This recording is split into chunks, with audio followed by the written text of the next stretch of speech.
Bien, merci beaucoup de m'avoir invité donc à présenter mon ouvrage, donc Ignorance scientifique et l'action publique. Merci pour l'invitation. Et donc je vais présenter à la fois le projet du livre et puis présenter certains exemples qui me paraissent les plus représentatifs justement des politiques de santé au travail. Alors peut-être pour revenir un peu sur les objectifs du livre. Pour moi, cet ouvrage, il a pour objectif de revenir justement sur un certain nombre de questions alors qui me semblent importantes en sciences politiques et qui, pour certaines, justement, me semblent insuffisamment travaillées. Alors, une question qui, pour moi, est ancienne, parce que c'est une question qui avait été un peu aussi à l'origine de mon travail de thèse, autour du lien entre action publique et publicité. Quelles sont les dimensions publiques importantes ou peu importantes qu'on donne à un problème. Et donc, moi, j'avais fait ma thèse sur la question de l'amiante, donc qui a connu un épisode de forte publicité. Mais ce qui m'avait intéressé dans la question de l'amiante, c'était pas tant m'avait intéressé aussi la question de la construction d'une crise de santé publique comme celle des expositions liées à l'amiante, mais aussi comment est-ce qu'on avait réussi durant tant d'années, au cours des années 70-80, enfin fin des années 70 et courant des années 80 jusqu'au milieu des années 90, à maintenir le problème des risques liés à l'amiante et le problème des risques professionnels comme un problème confiné à des arènes de spécialistes, à des arènes d'experts, etc. Donc, et je pense que les questions de santé au travail ont un rapport très spécifique à la publicité, puisqu'elles restent souvent confinées à des espaces très particuliers, de spécialistes, de professionnels. On va y revenir, on va décrire certaines de ces arènes. Deuxième question sur laquelle je vais beaucoup revenir, donc je vais juste la pointer en introduction, c'est la question des rapports entre science, expertise et action publique. Puisqu'on va voir que, encore une fois, l'exemple des politiques de santé au travail donne à voir justement des rapports très spécifiques entre production de connaissances et production d'ignorance dans le cas de la santé au travail et l'expertise qui est mobilisée par les pouvoirs publics et les politiques publiques qui en découlent. Et puis comme je vais le souligner dans ma présentation, il me semble que ces rapports entre science, expertise et action publique ont beaucoup été transformés, les interrogations ont beaucoup été transformées par les recherches relativement récentes autour de la sociologie de l'ignorance. Donc le rôle notamment de certains acteurs, notamment les acteurs industriels, pour produire des controverses plus ou moins factices et produire de l'ignorance vis-à-vis d'un certain nombre de questions. Et puis, fondamentalement, par rapport à la science politique, à la sociologie de l'action publique, qui est ma discipline d'attache, c'est revenir sur la question du pouvoir dans les politiques publiques, la question du pouvoir dans la production de l'action publique, qui est une question qui avait mobilisé beaucoup la science politique et la sociologie dans les années 60, 70, on avait eu quelques textes assez fondamentaux. Alors, en sciences politiques, notamment les textes de Bachrach et Barat, en sociologie, les textes de Dahl, etc. Donc, qui mettaient au cœur de leurs interrogations la question du pouvoir. Et c'est vrai que depuis ces dernières années, la question du pouvoir est moins au centre des interrogations de la sociologie de l'action publique. Et il me semblait important de remettre ces questions à l'agenda de la recherche scientifique et dans un domaine, les politiques de santé au travail, où on a justement de fortes inégalités, de forts rapports de pouvoir structurels, assez durables, qui, je pense, facilitent l'observation de ces rapports de force, de ces relations de pouvoir. Donc je m'inscris dans le prolongement de tout un certain nombre de travaux qu'on rattache rapidement aux traditions néo-institutionnalistes, qu'on travaillait beaucoup sur les transformations des États sociaux, des États-providence, notamment les travaux de Paul Pearson sur les politique de retranchement des États-providence à travers l'analyse qu'il avait fait pionnière des politiques thatchériennes de l'ère Reagan aux États-Unis, dont il avait montré justement que ces réformes avaient des dimensions discrètes. Elles étaient plutôt faites au nom d'arguments techniques plus que d'arguments politiques. Et donc ça pose un certain nombre de questions. Alors je ne le développe pas ici, mais j'y reviendrai tout à l'heure autour des questions d'inertie institutionnelle. Comment est-ce qu'un certain nombre de dispositifs d'intervention publique restent immobiles dans le temps, font l'objet d'un faible niveau de réforme de la part des acteurs politiques. Et puis Dernier élément, mais je vais y revenir pareil dans le temps de ma démonstration, il me semble que les politiques de santé au travail sont un domaine où on peut voir à l'œuvre justement une institutionnalisation à caractère très durable d'inégalité dans les relations de pouvoir et qui tend justement dans cette inscription dans une certaine temporalité à les rendre de moins en moins visibles et de plus en plus difficilement questionnables. Et donc, mon travail, justement, s'attache à re-questionner un certain nombre d'évidences dans le domaine de la santé au travail. Alors, je le fais principalement en analysant deux types de dispositifs. Alors, je présenterai plus le premier que le deuxième. Deux types de dispositifs. Le premier dispositif qui est la quantification, la mesure, le chiffrage des maladies professionnelles, donc des maladies liées au travail, dont on verra qu'ils concourent justement à produire une certaine invisibilité des enjeux de santé au travail. Et puis, un domaine plus technique, donc je pense que je présenterai plus rapidement, parce que je risque, j'anticipe peut-être, mais je risque d'être pris par le temps. Donc l'encadrement des expositions professionnelles aux produits toxiques par un instrument de régulation scientifique donc, qui s'appelle les valeurs limites d'exposition professionnelle. Valeurs limites d'exposition professionnelle, donc qui sont utilisées pour encadrer les expositions des travailleurs à un certain nombre de produits toxiques. Donc voilà, je traite des deux sujets dans le livre, qui sont des exemples à partir desquels je brosse mon analyse, mais je m'arrêterai principalement sur le premier dans cette présentation. Alors, premier point, donc cette question de comment est-ce qu'on quantifie, comment est-ce qu'on mesure les effets du travail sur la santé des populations et quels sont les effets de cette mesure ou de cette non-mesure de ces maladies professionnelles. Donc, il y a une question fondamentale qui a été l'objet de nombreuses recherches en sociologie, en sciences politiques autour des politiques de santé au travail, c'est cette question de l'invisibilité ou de la faible visibilité des enjeux de santé au travail. Donc ça a fait l'objet de différents travaux en sociologie, en sciences politiques, différents numéros de revues dans les dernières années. Il me semble que si on veut comprendre cette invisibilité ou cette faible visibilité des questions de santé au travail, il faut développer l'hypothèse d'un double mouvement, en fait, d'une articulation spécifique entre, d'une part, des connaissances scientifiques qui sont parcellaires, qui sont fragiles, qui sont controversées. On va voir pour quelles raisons tout de suite. Donc des connaissances scientifiques qui sont parcellaires et qui font l'objet d'une faible mobilisation de la part des pouvoirs publics. Et puis, d'autre part, une quantification des maladies professionnelles, une quantification des maladies professionnelles de la part des pouvoirs publics, de la part en l'occurrence des institutions de sécurité sociale, donc dans le but d'indemniser ces maladies professionnelles, et dont on va voir que ces dispositifs sous-estiment fortement le nombre de maladies liées au travail. Et cette quasi-invisibilité, ou en tout cas cette faible visibilité des enjeux de santé au travail, ils tiennent justement à cette double dimension, une faiblesse ou un caractère controversé, en tout cas difficilement approprié par les acteurs politiques des connaissances scientifiques, et puis une quantification des maladies professionnelles de la part des pouvoirs publics qui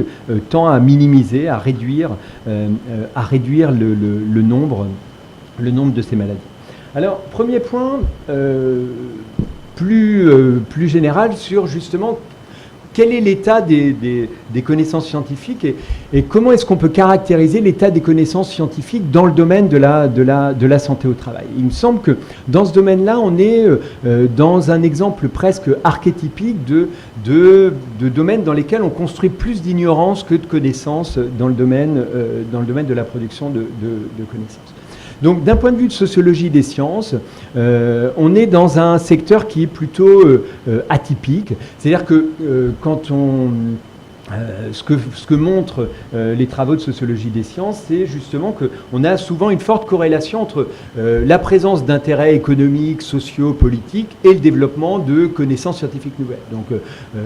dans les années 50-60, il y avait un fort intérêt à développer des connaissances autour de la production d'énergie nucléaire et on a eu un investissement important en France et dans un certain nombre d'autres pays autour de ces questions. Aujourd'hui, les enjeux autour des nanomatériaux suscitent un intérêt économique, sociale autour de ces questions, et on produit énormément de recherches autour de nouvelles applications possibles, etc., dans le but d'ouvrir de nouveaux marchés, de développer de nouveaux profits, etc. Dans le domaine de la santé au travail et par extension, je pense, de la santé environnementale, on est dans des domaines où justement les intérêts économiques et les intérêts, et la production de connaissances scientifiques sont quasiment inversés. C'est-à-dire que la production de connaissances a aussi un impact économique et social important, mais il a plutôt, dans ces domaines-là, un impact négatif. C'est-à-dire qu'il va conduire à des interdictions de matériaux parce qu'ils vont être déclarés cancérogènes, comme on l'a vu récemment dans le domaine du glyphosate. Ils vont conduire à augmenter les coûts de production parce qu'il va falloir mettre en place des dispositifs de protection des travailleurs plus importants, etc. Donc c'est des domaines sensibles, mais qui vont avoir un effet négatif sur l'activité économique, sur les chiffres d'affaires des entreprises concernées, etc. Et donc on va avoir une inversion des rapports entre intérêts économiques, sociopolitiques et production de connaissances. Et donc les acteurs économiques vont plutôt, tendanciellement en tout cas, plutôt avoir tendance à produire de l'ignorance, produire des controverses autour des savoirs qui se constituent, etc. Donc une recherche plutôt d'affaiblissement des connaissances, de production d'ignorance. Et donc ce questionnement autour de la sociologie des sciences comme non seulement la sociologie de l'accumulation de connaissances, mais aussi une interrogation autour de comment est-ce qu'on produit de l'ignorance, quels acteurs ont intérêt à produire de l'ignorance, quels acteurs ont intérêt à affaiblir des connaissances, à produire des controverses. Cette question-là, elle est relativement récente en sociologie des sciences, en tout cas elle est devenue un peu au cœur de l'agenda de la sociologie des sciences au cours des 10-20 dernières années. Et elle a été prise sous plusieurs angles. Alors le premier angle le plus évident, c'est démontré notamment par les travaux de Robert Proctor, je pense qu'un certain nombre d'entre vous connaissent, donc historien de l'industrie du tabac, et qui a montré de façon systématique comment est-ce que l'industrie du tabac avait travaillé de façon systématique à saper la connaissance du lien entre tabagisme et cancer du poumon, avait travaillé justement à produire du doute, des controverses sur un certain nombre de connaissances. Donc le travail de Proctor est un petit peu emblématique de ces types de travaux autour de l'ignorance, mais on a toute une série de travaux autour des risques professionnels, notamment produits par les travaux de Markowitz et Rosner, donc qui sont tous les deux historiens à New York, autour de la silice, du plomb, du polychlorure de vinyle. On a aussi des travaux d'historiens, cette fois anglais et sud-africains, autour des connaissances dans le domaine de l'amiante, etc., où à chaque fois on montre bien que les industriels jouent un rôle actif dans la production d'ignorance, dans l'affaiblissement des connaissances sur le caractère dangereux, cancérogène souvent, de certaines substances, de certains toxiques. On a revu récemment, dans le domaine de l'actualité, tout le travail de lobbying de Monsanto pour éviter l'interdiction du produit à l'échelle européenne. Donc ça renvoie un peu aux mêmes logiques. Alors, ce qui est intéressant, c'est que ces travaux-là, ils sont beaucoup développés aux États-Unis et en Angleterre, parce que les sources principales sur lesquelles se fondent ces travaux d'historiens, c'est des sources qui sont issues de procès qui ont obligé les industriels à ouvrir leurs archives. Donc le travail de Proctor, il se base sur les archives de l'industrie du tabac, donc dont les industriels ont été obligés de déposer leurs archives, de les scanner, de les rendre recherchables par mots-clés, etc. Donc il y a eu toute une série de matériaux qui étaient au départ dans l'orbite industrielle, qui ont été mis à la disposition des chercheurs en sciences sociales. Et on voit bien qu'en France, la situation est loin d'être aussi facile pour les historiens et pour les sociologues. Au contraire, on a des portes qui sont régulièrement fermées de la part des industriels. Mais il me semble que plus fondamentalement, par rapport à ces travaux qui insistent sur un travail actif des industriels pour produire de l'ignorance, produire des controverses, il me semble que plus fondamentalement, dans le domaine de la santé au travail, on est dans un domaine où on est plus dans le domaine de ce qu'on appelle en sciences politiques la non-décision, c'est-à-dire où il suffit de la part des industriels de s'abstenir d'autoriser l'entrée d'épidémiologistes pour étudier leurs salariés, de refuser de donner des échantillons de produits à des toxicologues qui pourraient étudier un produit qui est utilisés dans leur industrie, etc.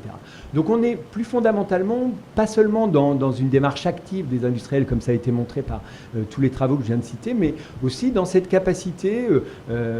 simplement d'abstention des industriels, simplement de refuser d'ouvrir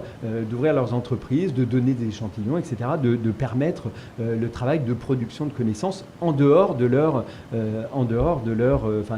des connaissances qui sont internes, qui sont produites à destination direct des équipes qui sont internes aux industriels.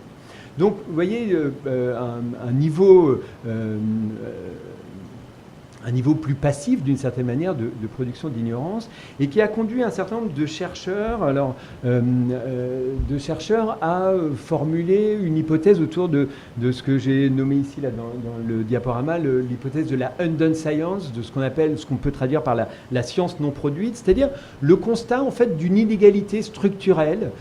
assez durable entre les acteurs qui sont en capacité de produire des connaissances, alors principalement, pas seulement, mais les industriels qui vont être à l'origine de recherches extrêmement importantes, et puis à l'opposé des mouvements sociaux, des organisations syndicales qui vont avoir plus de difficultés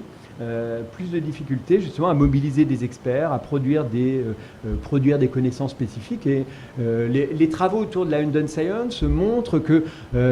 dans de nombreux cas, des mobilisations de riverains, des mobilisations de travailleurs, etc.,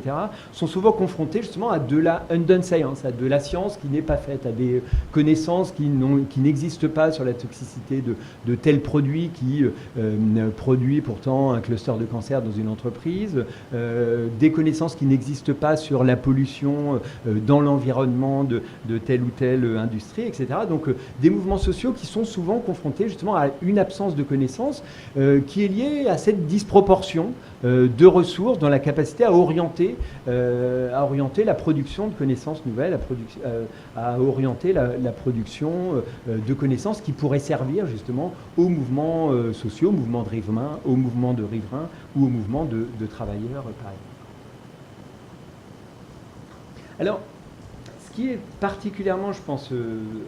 intéressant dans le cas de la santé au travail, c'est que ces inégalités, elles sont particulièrement durables. C'est-à-dire que, alors même si on a des mouvements sociaux qui sont parfois victorieux sur un certain nombre de cas, etc., durablement, on a quand même une inégalité structurelle forte entre les employeurs, les industriels et les organisations syndicales, le mouvement social, etc. Et donc, on a une situation durable d'ignorance et de faiblesse des connaissances, en tout cas d'inégalité de ressources dans la production de connaissances, qui donne un caractère presque allant de soi justement à ces inégalités qui sont de plus en plus, de moins en moins visibles et de plus en plus justement difficiles à remettre en cause. Alors, ce qui me semble intéressant à montrer, c'est justement par contre-coup l'énergie importante, voire colossale dans certains cas, pour justement reconstituer des mécanismes de causalité entre des expositions et des maladies. Je prends juste l'exemple que j'ai nommé ici, l'Observatoire des tumeurs de Turin. L'Observatoire des tumeurs de Turin, à quoi est-ce que ça renvoie? Ça renvoie à ce grand procès à l'échelle européenne des industriels de l'amiante. Donc en 2012, on a réussi à condamner pour la première fois à l'échelle européenne les principaux dirigeants de l'entreprise Eternit pour une qualification des faits qui s'appelle en Italie désastre environnemental. Donc pour les conséquences à la fois sur les salariés et sur les populations environnantes, donc des usines autour de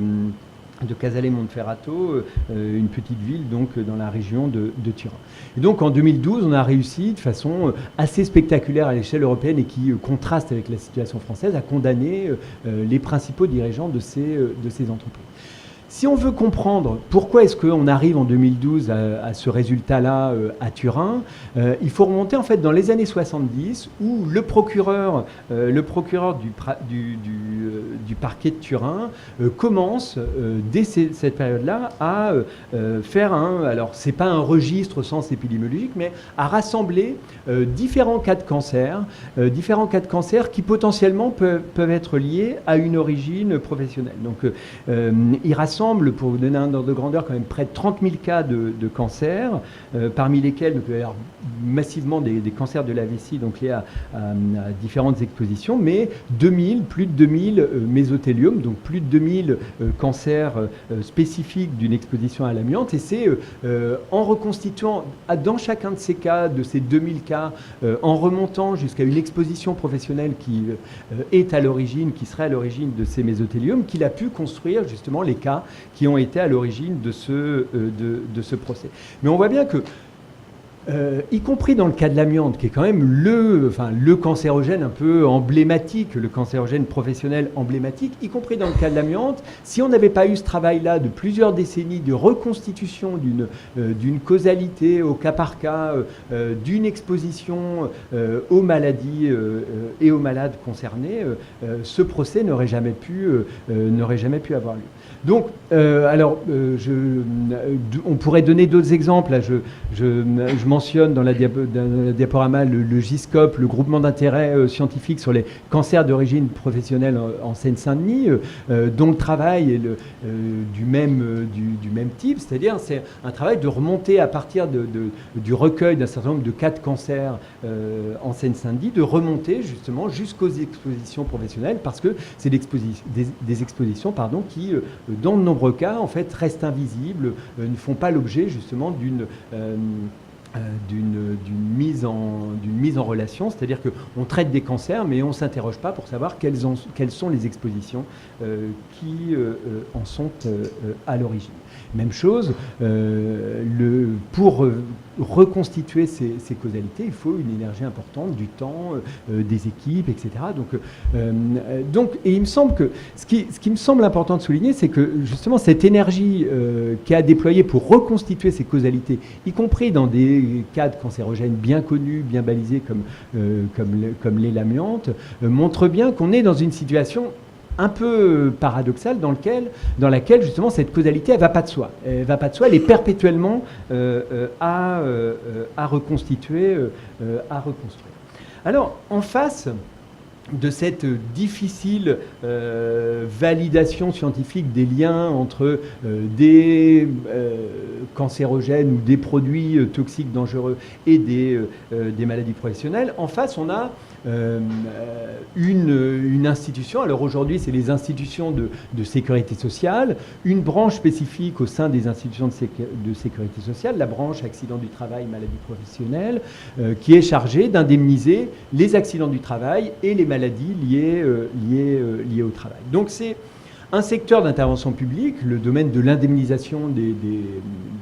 des accidents et des maladies liées au travail, qui renvoie à une histoire assez ancienne, une histoire donc, qui renvoie à la deuxième moitié du 19e siècle et le début du 20e siècle, qui est l'histoire de la mise en place d'un système d'indemnisation spécifique du risque professionnel, où on va décider, à partir de 1898 pour les accidents du travail, d'indemniser les accidents survenus sur le lieu du travail ou à l'occasion du travail par un système d'assurance. On va sortir ce système du droit civil, on va le sortir du système de la responsabilité individuelle classique pour le faire entrer dans un système d'assurance Et puis progressivement, donc, depuis la deuxième moitié du XXe siècle, dans le système donc, de sécurité sociale classique, à travers la mise en place d'une branche spécifique,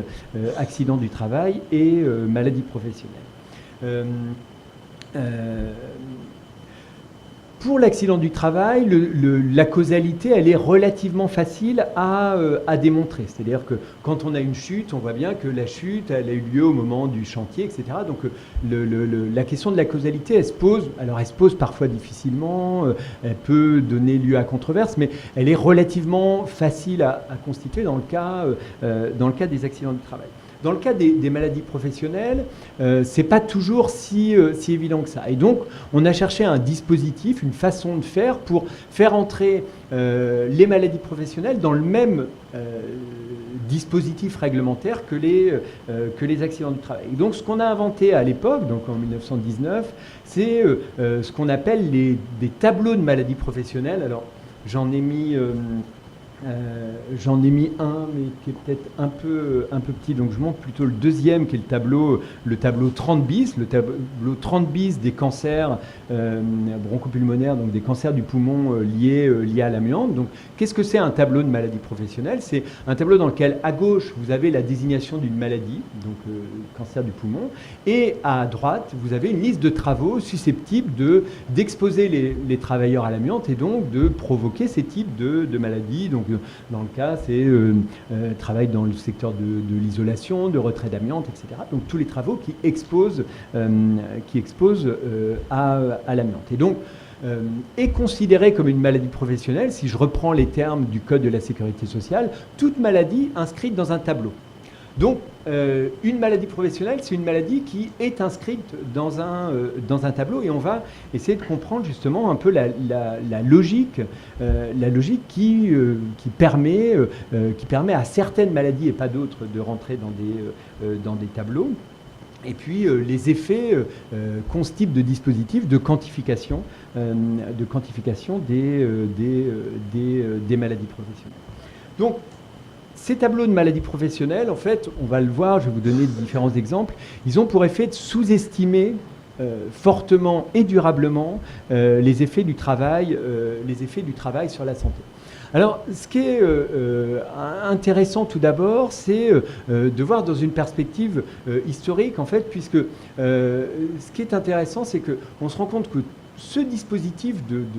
mise en assurance, de mise en risque de l'ensemble des effets du travail sur la santé, de mise en risque des accidents du travail et des maladies professionnelles, a complètement structuré le champ de la concertation sociale autour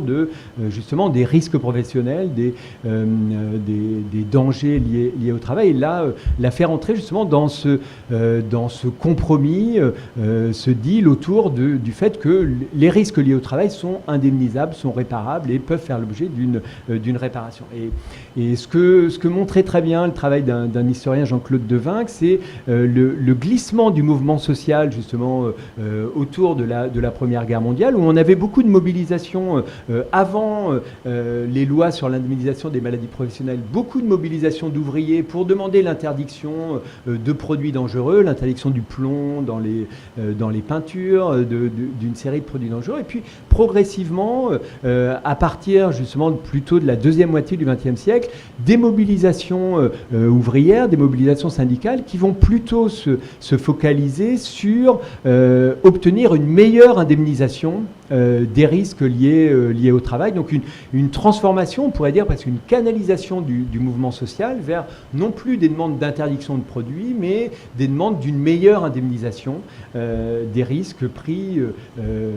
sur le lieu de travail au moment du travail. Donc c'est ce qu'avaient montré notamment les travaux de Laure Pitti autour des mobilisations contre les risques liés au plomb à Peñarroya, où une des grosses victoires de cette mobilisation, c'était la réécriture du tableau de maladies professionnelles des maladies liées au plomb. Dans le cas de l'amiante, une des victoires obtenues par la mobilisation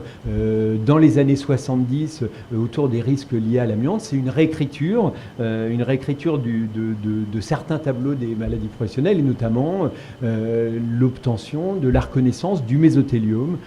comme comme une maladie justement professionnelle, et donc inscrite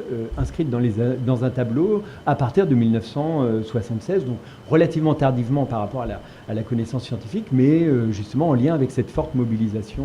qui avait eu lieu dans les années 70 autour des risques liés à l'amiante. Mais ces dispositifs, quand ils sont mis en place, on constate qu'ils arrivent souvent justement très tardivement. Alors, le mésothéliome, il apparaît dans un tableau de maladie professionnelle en 76, alors que les premiers éléments scientifiques datent plutôt des années 60. Mais surtout, ce qui va poser une série de problèmes, c'est alors une colonne dont je n'ai pas parlé dans les tableaux, c'est la colonne centrale qui est le délai de prise en charge. C'est-à-dire, le délai de prise en charge, cette colonne centrale, elle indique la distance maximale qu'il peut y avoir entre une exposition et la déclaration d'une maladie. C'est-à-dire que dans le cas du mésothéliome, par exemple, on a beaucoup de cas où vous avez des expositions en début de carrière professionnelle et qui, du fait du temps de latence long de la maladie, vont donner lieu à la déclaration d'un mésothéliome de 30 à 40 ans après l'exposition à l'amiante. Et donc en 76, la victoire du mouvement social d'obtenir un tableau reconnaissant le mésothéliome comme maladie professionnelle peut être analysée pour une partie quand même comme une victoire à la Pyrrhus, dans le sens où le délai de prise en charge de ces mésothéliomes, à l'époque, alors il faudrait que je revérifie, mais c'est de l'ordre de 15 à 20 ans. En tout cas très insuffisant pour permettre justement la reconnaissance de la plupart des mésothéliomes, justement, qui ont plutôt lieu avec un délai de latence de 25, 30, voire 40 ans. Donc, dans toute une série de cas, alors ça a été montré aussi dans d'autres cas, la silicose, qui a plutôt, les tableaux de reconnaissance de la silicose qui ont plutôt été utilisés par les houillères, par le charbonnage, plus comme un dispositif de reconnaissance des maladies extrêmement invalidantes, extrêmement graves, donc comme un système quasiment de mise en pré-retraite des mineurs les plus atteints, donc avec une définition extrêmement restrictive de la silicose, donc qui va permettre une reconnaissance de seulement un très petit nombre de cas. Donc on a toute une série de cas qui montrent que on a une définition des tableaux qui permet une reconnaissance effective d'un nombre relativement limité de maladies. Alors ça, comment est-ce que ça se construit? Ça se construit dans une articulation très spécifique entre une négociation sociale. Alors, la définition des tableaux, elle se fait dans le cadre de commissions tripartites dans lesquelles on a des représentants des employeurs et des représentants syndicaux qui négocient sur l'écriture d'un tableau de maladie professionnelle et donc les contours, les types de maladies qui vont être effectivement indemnisés. Donc, ces tableaux, par définition, comme ils sont négociés entre partenaires sociaux, donc entre organisations syndicales et représentants des employeurs, donc ils représentent par définition un compromis social. Mais évidemment, ils doivent avoir un soubassement scientifique, c'est-à-dire que toute maladie qui va rentrer dans un tableau doit être reconnue scientifiquement comme liée à des expositions professionnelles. Donc on a quand même un compromis social qui doit avoir une indexation, un lien justement avec des connaissances scientifiques. Et donc, on pourrait, et un certain nombre d'acteurs pourraient dire qu'on est dans une définition des maladies professionnelles qui serait simplement une prise en compte avec un certain retard des connaissances scientifiques. Mais en fait, ce qu'on peut montrer dans un certain nombre de cas, c'est que plus qu'un retard, c'est vraiment une définition restrictive des maladies professionnelles qui doivent répondre justement à des critères très spécifiques. Donc, la plupart des tableaux, justement, mentionnent des pathologies qui touchent des personnes qui exercent des travaux bien précis, donc qui renvoient à des domaines où on a des connaissances bien balisées, justement, des expositions. C'est des pathologies qui ont le plus souvent une cause unique, donc qui qui vont donner lieu à des intoxications, des infections, etc. Donc qui vont avoir un lien univoque avec l'exposition l'inflammation qui en est à l'origine. Et puis, surtout, ces pathologies, elles doivent être identifiables par des lésions organiques qui doivent pouvoir être objectivées à l'examen clinique. Alors, l'exemple qu'on peut donner pour illustrer justement cette définition restrictive, c'est l'exemple du dernier tableau qui a été créé donc, à la fin du XXe siècle, donc en 99, celui des lombalgies. Donc les lombalgies, donc les maladies du dos liées à certains travaux particulièrement, enfin qui donnent lieu à des pathologies particulièrement invalidantes, donc qui touchent les maçons, les conducteurs routiers, etc. Donc les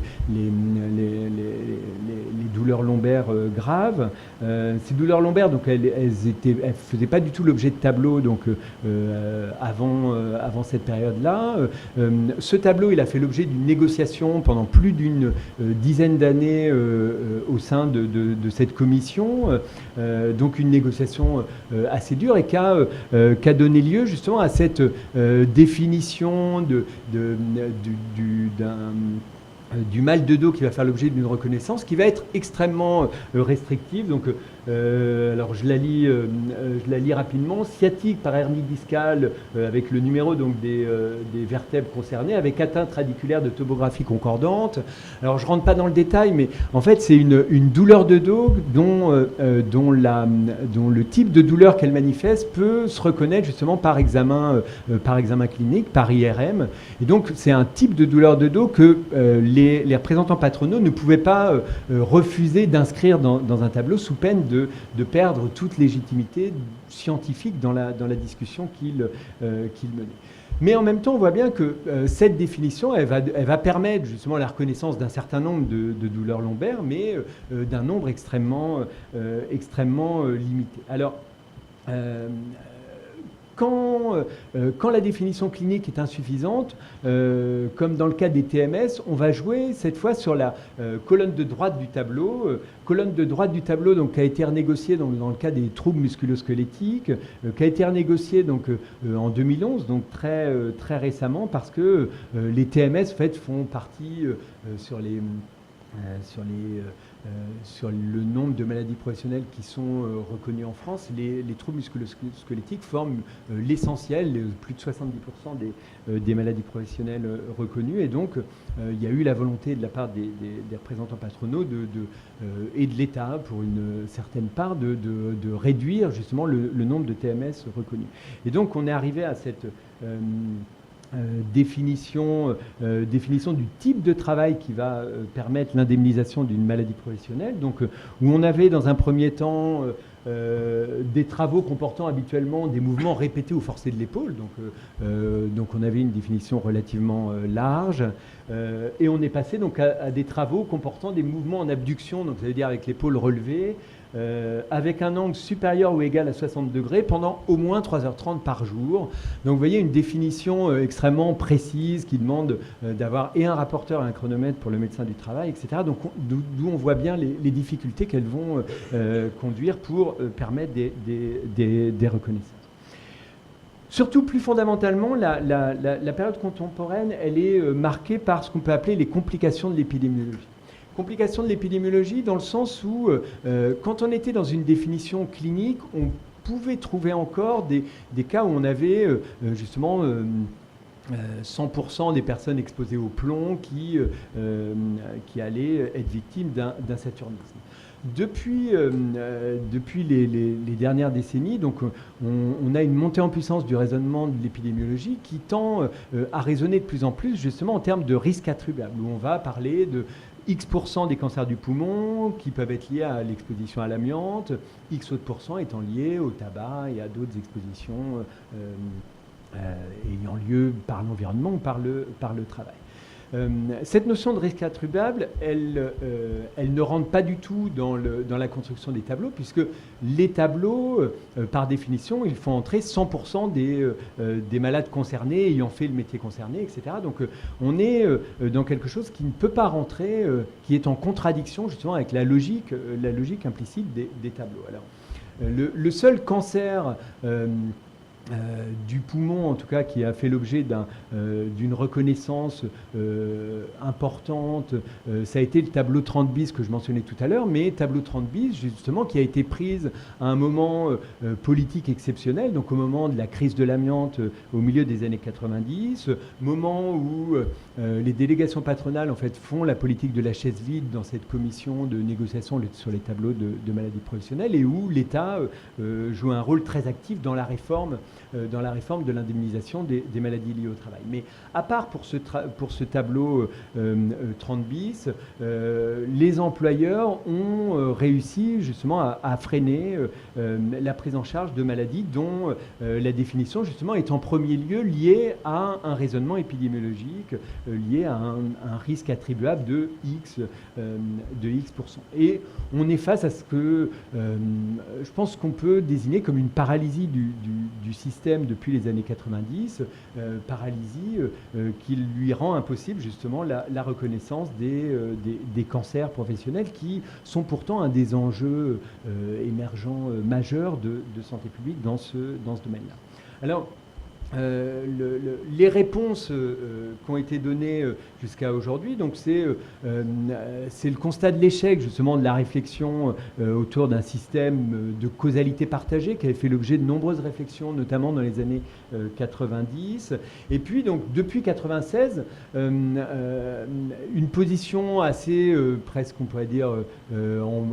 contradictoire en tout cas de l'État, où à la fois il y a une reconnaissance de cette sous-estimation, de cette sous-indemnisation des maladies liées au travail, mais qui ne va pas donner lieu à une réforme du système, mais au contraire à la mise en place d'un versement annuel donc de la branche AT-MP, de la branche accident du travail maladie professionnelle, à la branche générale de l'assurance maladie, au titre justement de ces maladies professionnelles non prises en charge par la branche AT-MP, donc une somme à peu près de l'ordre d'1 milliard d'euros, donc qui fait l'objet de revalorisation régulière, qui est sans doute loin du compte, mais qui objective en tout cas la prise en compte publique de ce dysfonctionnement, du système de reconnaissance. Donc on peut parler quand même d'un système de production de l'invisibilité des maladies professionnelles, puisque très peu de cancers professionnels sont reconnus dans les tableaux de maladies professionnelles. On a 22 tableaux qui permettent des reconnaissances de cancers, alors que le Centre international de recherche sur le cancer, donc qui inventorie les produits et les procédés cancérogènes, en recense plus de 100 cancérogènes certains, 300 cancérogènes probables ou possibles. Et si on parle en termes de nombre de cancers reconnus, sur l'ensemble des tableaux, on a 1700. Alors, c'est les chiffres de 2013, mais c'est des ordres de grandeur qui sont assez stables, avec une lente croissance dans le temps. On a 1700 cancers en tout qui sont reconnus. Sur ces 1700, il y en a 1400 qui sont liés à l'amiante. Ça veut dire que hors cancer lié à l'amiante, on reconnaît uniquement 300, de l'ordre de 300 cancers reconnus comme cancers d'origine professionnelle. Donc si on met en balance avec les chiffres sur lesquels s'accordent à peu près les épidémiologistes, donc un volant d'environ entre 14 et 30 000 nouveaux cas de cancer liés au travail par an, vous voyez qu'on est très loin du compte. Pourtant, malgré la faiblesse de ces chiffres, on a tous les ans dans le bilan annuel des conditions de travail qui est édité par le ministère du Travail, le fait que, comme on le voit, à partir de ces chiffres de la sécurité sociale, le nombre de maladies professionnelles a diminué ou a augmenté, etc. Donc ce chiffre sert encore aujourd'hui à piloter les politiques de santé au travail. Donc on peut parler d'une institutionnalisation de la non prise en compte de ces enjeux de santé au travail, justement liés à cette invisibilité, puisque le dysfonctionnement de ce système, le fait qu'on n'a pas de système de mesure des effets du travail sur la santé, conduit à produire des biais justement dans la façon dont on se représente le problème, dont on appréhende les enjeux de santé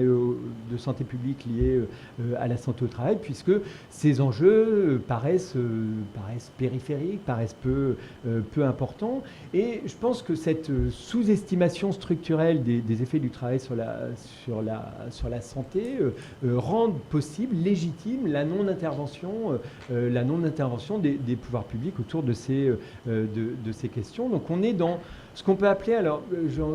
donnais le mot en introduction, on est dans ce qu'on peut appeler une réforme par drift, par dérive, c'est-à-dire qu'on avait un système dont le but était au départ d'indemniser, de reconnaître les maladies liées au travail, de reconnaître en tout cas implicitement l'ensemble des maladies liées au travail. Et qu'on a laissé justement dériver, qu'on a laissé sans aucune réforme de structure durant les dernières années, alors que le problème se transformait de façon assez fondamentale, alors que on observait l'émergence des cancers professionnels, on observait l'émergence d'un certain nombre de pathologies justement qui n'étaient pas prises en compte dans ces tableaux. Et si on suit un certain nombre d'auteurs, le fait de ne pas réformer ce dispositif, le fait de ne pas réformer alors qu'on voit bien que le problème est en train de changer, alors que justement on prend même des dispositifs qui prouvent qu'on est conscient de ce dysfonctionnement du système, le fait de ne pas réformer peut être analysé comme une façon justement de réformer l'État social, de réformer les politiques publiques dans le domaine de la santé au travail, dans le sens de leur faire perdre leur efficacité, leur faire perdre les objectifs pour lesquels elles ont été mises en place. Donc, vous voyez, si on va au bout du raisonnement autour de cette hypothèse d'une réforme par drift, il y a cette idée que quand on fait ce type de réforme, l'avantage qu'on a par rapport aux réformes qui sont justement revendiquées, qui vont être mises en avant, on voit bien les réformes publiques qui sont mises en avant sur un certain nombre de questions. Là, l'avantage, c'est que ces réformes par drift, elles sont très peu visibles, elles ne sont pas du tout portées dans l'enceinte du débat public, elles ne font pas l'objet d'une discussion dans les arènes parlementaires ou chez différentes organisations. Et donc, elles permettent de changer en profondeur les systèmes d'État-providence sans payer le coût d'une mise en débat public plus importante. Et je pense que cette dimension-là, elle est assez structurante justement de la façon dont